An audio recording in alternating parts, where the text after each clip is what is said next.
Skunk Baxter was more than just a guy with that walrus mustache and aviator shades. He was a guitar chameleon who shaped the sound of two major American rock bands before shifting into a widely diverse solo career. Born in Washington, D.C. in 1948, Baxter cut his teeth as a session guitarist in the late 60s and soon found himself co-founding Steely Dan. His melodic leads and jazz-informed licks became a defining part of the band's early sound on albums like Countdown to Ecstasy and Pretzel Logic. But when Steely Dan decided to stop touring in '74, Baxter pivoted, joining the Doobie Brothers in the beginning as a guest artist on albums like Their Third, The Captain and Me, and its follow-up, What Were Once Vices Are Now Habits, in '74. But by 1975, Jeff Skunk Baxter was a full-fledged member of the Doobie Brothers on their Stampede album. He went on to becoming a mainstay on records like Taking It to the Streets, featuring a new lead singer, Michael McDonald, which was suggested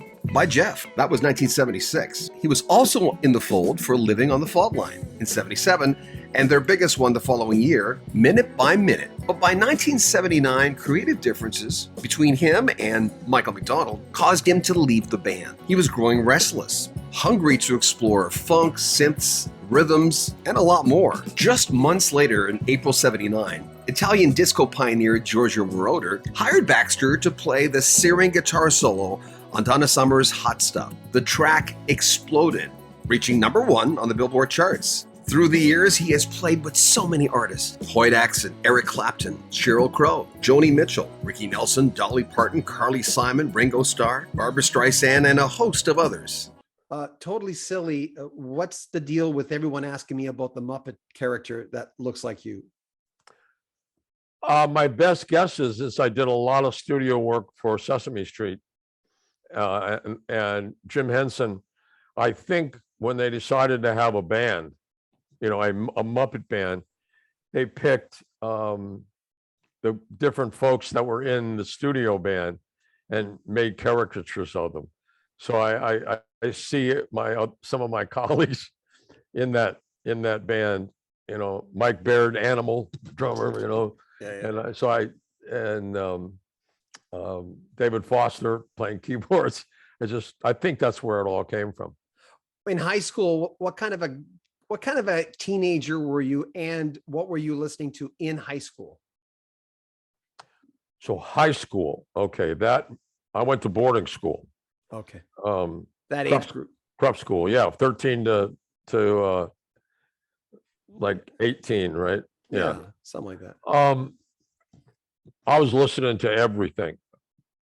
Like all genres. All genres. Because my roommate from the last 2 years was the bass player in the band that we had at school, which was a really good band. It was so good that we were getting asked to play at all the different girls' schools around the area.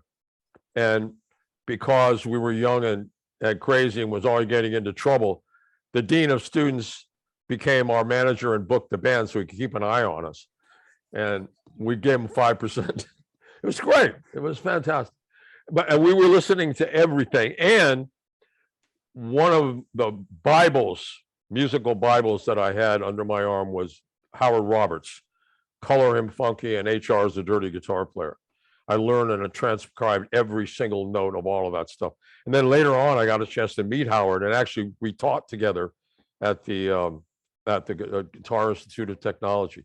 But I also listened to classical music. I listened to everything because in Mexico was a very eclectic place musically. Everything from oompa bands to rock and roll. The Mexican rock bands were great. I played in a number of Mexican rock and roll bands. Great drummers. That's when I met Abraham Laboriel. We had a surf band together when we were kids. I was 11, he was 12. What? Oh yeah, called the Tarantulas. Yeah, growing up in that kind of eclectic atmosphere, my dad's record collection, my mom's record collection, I brought a lot of that with me. So I listened to everything. So you were known as a music guy in high school, obviously. I mean, oh yeah. Did you?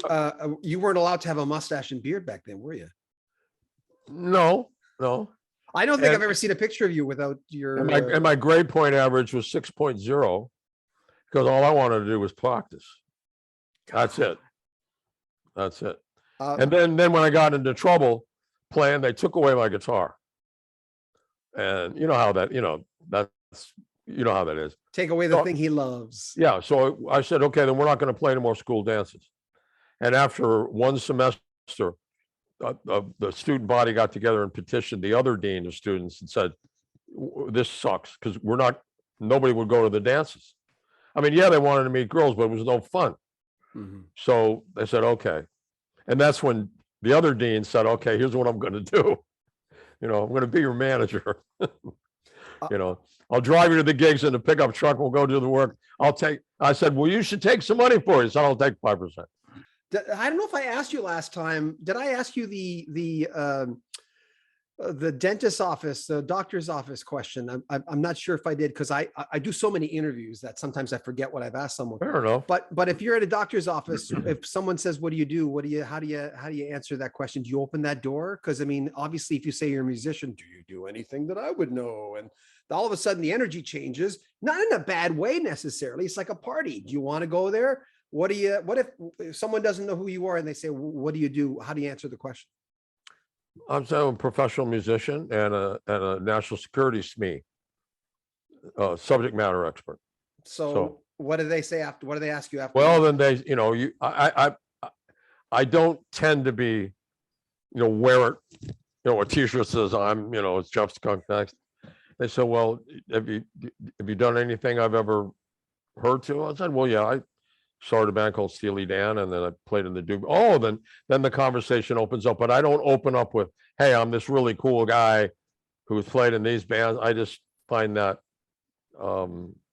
slightly distasteful. Well, also reputation is someone else's business. I always say, I always go, you're not in charge of your rep, someone else will decide whether right or wrong what you are. So it's a question that's come up a lot. It's interesting. So many musicians I know say, I never lead with that. I can't lead with that kind of thing. If someone wants to say who I am, that's fine. Yeah, I think that's the right way to approach it. Yeah. I mean, the way you want to do things, or the way I like to do things, is you try to start on as a level playing field as possible. That eliminates a number of biases, except for obviously the neuropassive linguistics when you first meet somebody. That's a fancy word for body language, et cetera. But no, I was thinking about the doctor's office. Used to go to a dentist. His nickname was Smoke. Really cool guy. And he knew I was a musician. So we set up a really nice music listening system in his office.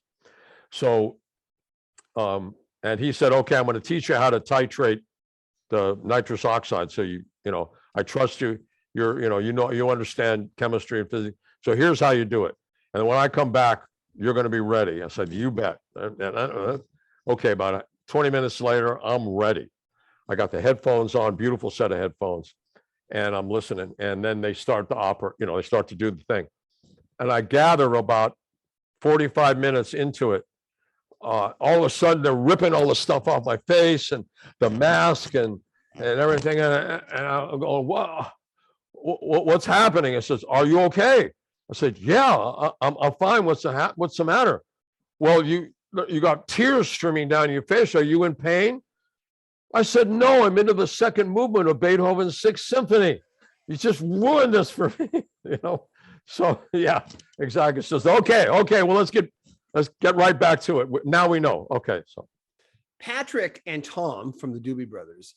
To me, Patrick was the glue, but I don't know. I always said, well, when Tom left and Michael came in, like I said a while ago, I always had Patrick, and I liked his songs an awful lot. I really had a great appreciation of him. But are those guys? Why do you think those guys can still do it after all these years together? Because they've turned into, they've gone back to the old one. Mind you, Michael's with them for the tour. But what do you think that makes that relationship work so much? Well, I think Pat and Tom were are friends. That's very helpful. There are a number of bands, which I will not name, where when they go on tour, everybody stays in separate hotels. They show up in different cars. They show up for the gig and then go back. I mean, okay, I suppose that's a dynamic, but it doesn't work for me.